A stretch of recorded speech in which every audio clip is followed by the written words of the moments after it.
where the joint was rocking, going round and round. Yeah, reeling and rocking, what a crazy sound. Well, they never stopped rocking till the moon went down. G'day viewers and welcome to the next episode of It's Always Beeroclock. I'm Mark. And I'm Simon, and behind the camera we have sidekick Dave. And we're here at the Flat Rock Brew Cafe in beautiful Naremburn.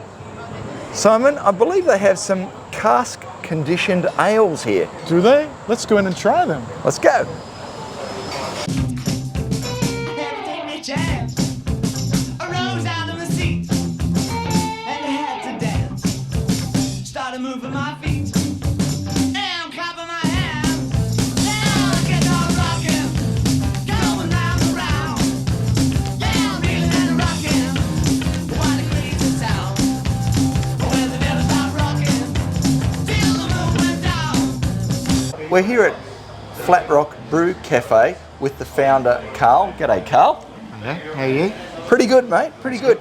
Can you give us a bit of a history about the brewery? Yeah, sure. I was a home brewer for many years. Yep. Before wanting to go commercial, as most home brewers do, I think.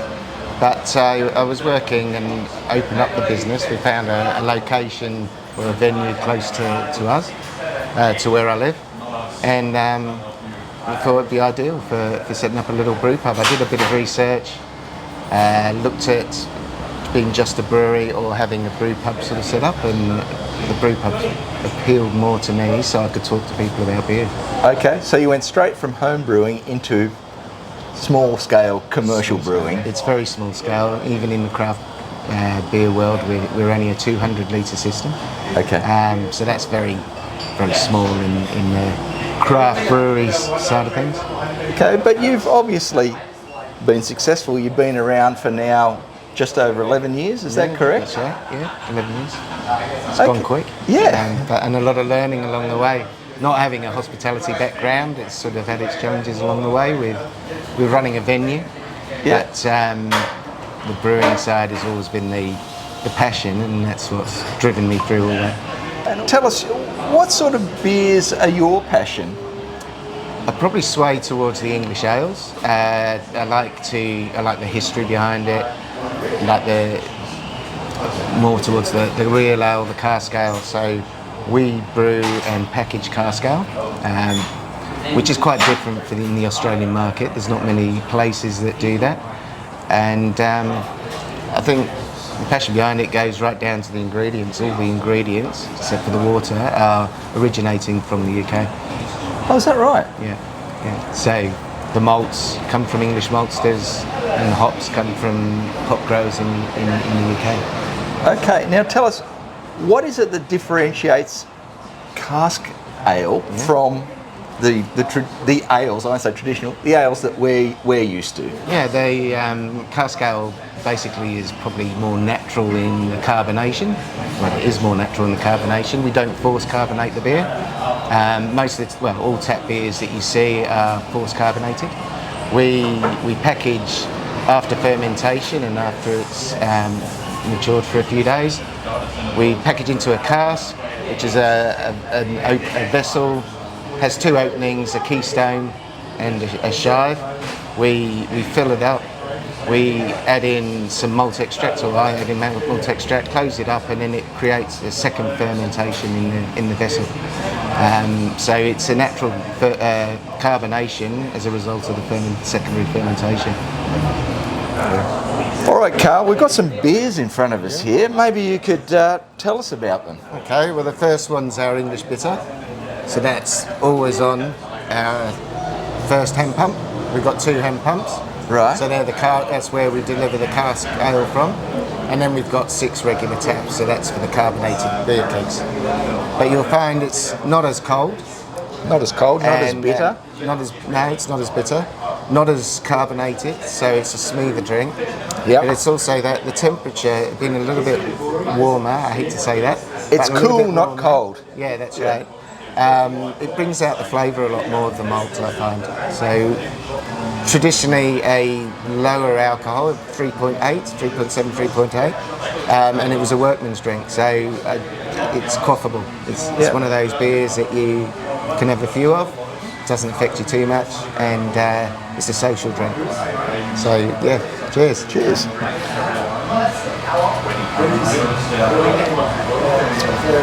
Yes, because of the carbonation isn't so high.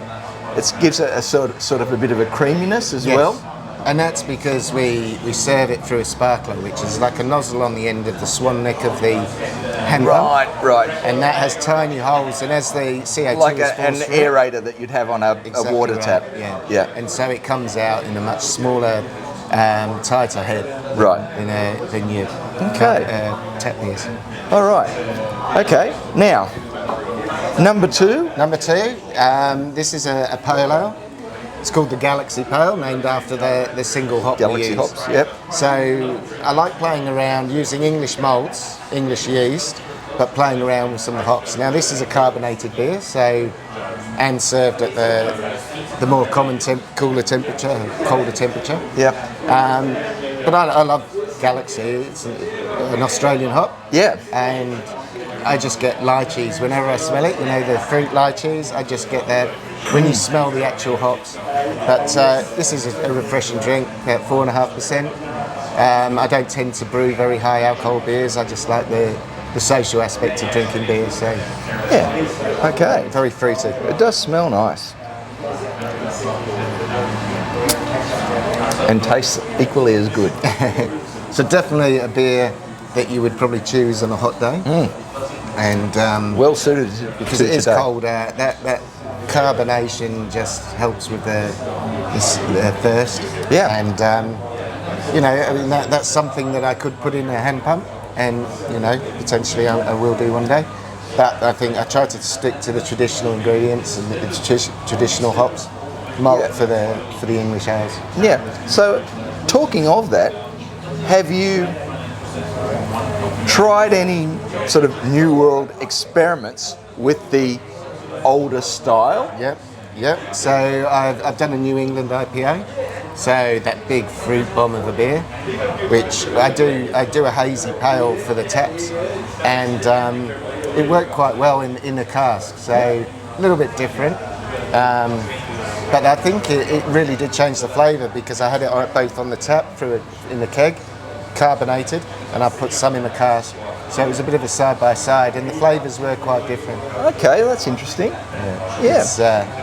It's, definitely interesting, and it was definitely worth doing. I'd put a New England back into the cask again, for sure. Yeah. Okay. Now, before we try beer number 3, I want to talk to you about sustainability. I believe that's an important fundamental of the brewery here. Yeah, it is. I mean, I'm part of the Better Business Partnership, so we work with the Better Business Partnership plus the councils. Since we started, we've reduced our waste through different initiatives. Spent grain is a big, I mean, it's only small. Every brew I do, it's about 40-50 kilos of grain, so not much in the scheme of things. But it's bigger craft 50 kilos out of a That- 200 litre batch. Exactly. Yeah. It could go into landfill. So I've reached out to the community, and we have regular customers who pick up for compost, chicken food, whatever they want to use it for, but some for baking, but that's only small amounts. But mostly for composting in the local area. So that takes away all that. We've reduced our output of waste over 50% now. We kitchen waste, that's a big thing. Recycling, making sure everything ends up in the right place. So that is a big thing for us, and that's what we sort of strive for, is to lessen our footprint. Right. Is any of the beer packaged, or can we take it home? You can certainly take some home. We do the growler and squealer setup. We've got 4 litre mini kegs that we have that we can refill from the taps. I do can a small amount by hand. That's mostly for a local market. So the North Sydney produce markets, I'm there once a month. Oh, okay. But I have a stall there where I sell a few cans each month, and then the takeaways over the counter. But it's not a core part of our business. I want people to come in, sit down, relax, socialise, eat, you know. Some of the things that we did pre-COVID that now we don't, you know, exactly do as we used to. Well, I think we'd all agree it's nice to have a drink with a few of your friends or family together rather than take a can home and drink it by yourself. Absolutely, yeah. Now, Exactly. let's talk about beer number 3. Okay, so this is a milk stout. Okay. So much darker. It's not, I've brewed it so it's not a heavy stout. It's a milk stout because we add lactose to the brew. The yeast can't ferment that, so it leaves a bit of extra body, a bit of sweetness to it. So it's nice and smooth, easy to drink. It's got all the classic stouts flavours. That's lovely. And that's a beer that I can brew for either keg or for the cask, because that tastes fantastic from the cask as well, especially in the winter months. But it's not overly sweet or cloying. No. Yeah, I mean there's a fine balance there, because you put just too much lactose in and it's but it's not bloating. So whereas that's really refreshing on a hot day, this one you can sit down, just keep drinking it, and you know, eventually it'll catch up with you. but you don't want to. You don't get that bloatiness. No. So it's a good drink. Karl, it's been a pleasure talking to you. Thanks for taking us through the history of the brewery and your background. It's been interesting to hear about your beers. No problem. Thank We look you. forward to Good to know. tasting a few more of them. Thank you. Thank you. Thanks. When the sound is off, had to take me a chance. I rose out of my seat and I had to dance. Started moving my feet and clapping my hands. Now I get all rocking, going round and round. Yeah, I'm reeling and rocking. What a crazy sound. When the never stopped rocking till the moon went down. Brian and Paul, g'day guys. G'day, mate. How are you? How did you arrive here today? We both cycled here Bikes are chained up out the front there? Okay, do you cycle here often? every Friday if we can. Yeah, every Friday. Every Friday? Well, most Fridays. Okay, so you're regular customers. Yeah. What do you think of the place? We really enjoy it. It's got a great balance of home-brewed beers and other beers that they have on tap. Good service and good music too. Yeah. Okay, and what beers have you tried today? Particularly fond of the red ale, so that's pretty good. And we've tried a pale ale and an IPA as well. Okay. So yeah, this is the red ale, but going the milk stout next. All right, you've had that one before, Paul? Very nice, love it. All right. We're here with Dave and Julie. Dave, you've been here before? Once or twice, yeah. Once or twice before? Yeah. Do you have a favourite drop here? Well, they're always changing. That's the nice thing about it, right? It's whenever you come in, you see the board up there. You come in one day and you have a beer and you enjoy it, and the next day it's gone. You can try something else, you enjoy that. It's apart from the bottom 2 beers, everything else is a revolving door. It's lovely. Okay. Yeah, love it. And Julie, what do you think of the place? I like it. I like the lagers. I like trying the different lagers that they have. All right, we're here with Mark and Justin here at the Flat Rock Brew Cafe. Guys, can I take it that you're locals? Yes, very much so. Okay. And do you have a favourite brew here, Mark? The thing I drink here the most would probably be the hazy, but my favorite beer, he barrel ages some stuff, and he barrel aged, I think it was a Flanders Red. That was delicious. Okay. And Justin, do you have a favourite drop here? Anything red, actually. Yeah. Any darker ones. Yeah. Okay. So you've been here for a while. You're involved in a homebrew club, is that right? Oh, yeah, that's correct. Yeah. Carl actually started up a homebrew club a few years ago now. So. Yeah. Okay. So you make your own beers at home? Yes. Yeah. Okay. And we'll meet up here once a month and drink each other's beers. Usually people say mine are pretty bad, but some of the other guys do some good stuff. Craig and Michael. Craig, have you been here before? Far too many times, if I can say that. You can say that. I did. Okay, far too many times. Oh, excellent. And Craig, do you have a favourite brew here? Look, it has to be one of the bigger ones. So Karl at the moment has a double IPA, which I think is just fantastic. It's got a nice bit of heft to it, a bit more flavour and a bit more mouthfeel and those sort of things. So they're the ones that I like. But I know that Karl likes the lower ones because it's family friendly and those sort of things. But every now and then he cracks out a big one, so all good. Okay, Michael, Yes. you're a regular here as well. Likewise, yes. Probably once a week. Okay, and favourite beer style? Well, big IPAs, much like Craig, so double and triples are my thing. But you can't really neck 3 schooners of that easily. And so we end up, like right now I'm having the Strata Pale Ale, which is 4.7%. It's brilliant. That's one of my, I think is better pale ales, for me at least. So it's full of flavours at that alcohol level. And then certainly the double IPA is my favourite overall. But it's 8%, and today I've driven it in, so I can have 2 or 3 of these middies, and then a couple of hours I'll be able to go home. Fantastic. Well, this is a great education for the boys as well. Look, it's the Australian way. Yum, yum. Well, we've had a fantastic time here at the Flat Rock Brew Cafe in Naremburn, haven't we, guys? Absolutely. Very good. Yeah. Very good. So, Mark, what did you think of the place? The place itself, I enjoyed the sort of decor, invoking the sort of old English pub sort of style, which aligned with some of the beers that they brewed. Beer-wise, I really enjoyed the Galaxy Pale Ale. It almost had a sort of a fruit tingle sort of element to it. But also the English bitter was great, and the double IPA. Yeah, excellent. And Dave? I think the location was great. It really did bring out that English pub feel, and that works well with trying to create a community atmosphere, and you can see that by the patronage. In terms of the brews, the English bitter that Mark mentioned, it's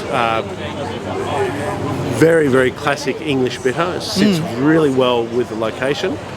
I love the Galaxy. That was really, really quite a bit fruity, quite tingly, as Mark suggested too. For me, the other 2 standouts were the stout, the milk stout, which was only 4.5%, but it presents like a 7%. It really tasted great. And the double IPA was clearly my favourite at the end of the day. Simon, yourself? Yeah. No, I really like the double IPA, and I like the Galaxy Ale. I think we all agree on that. But I really like the strong ale as opposed to the bitter ale. That was my favourite out of the 2 ales. But surprisingly, I like both of the ales, and who knew? But there you go. That's beer, folks. The Pilsner we started with was pretty good too. Yeah, the Pilsner was lovely. Yeah. Really In fact, nice. out of the 9 beers that they had on taps today, and we tried all of them, I'd gladly have any of them a number of times. Yeah, I agree. I think we all agree. Well, that's it for us this week, folks. So remember, it's always Beeroclock.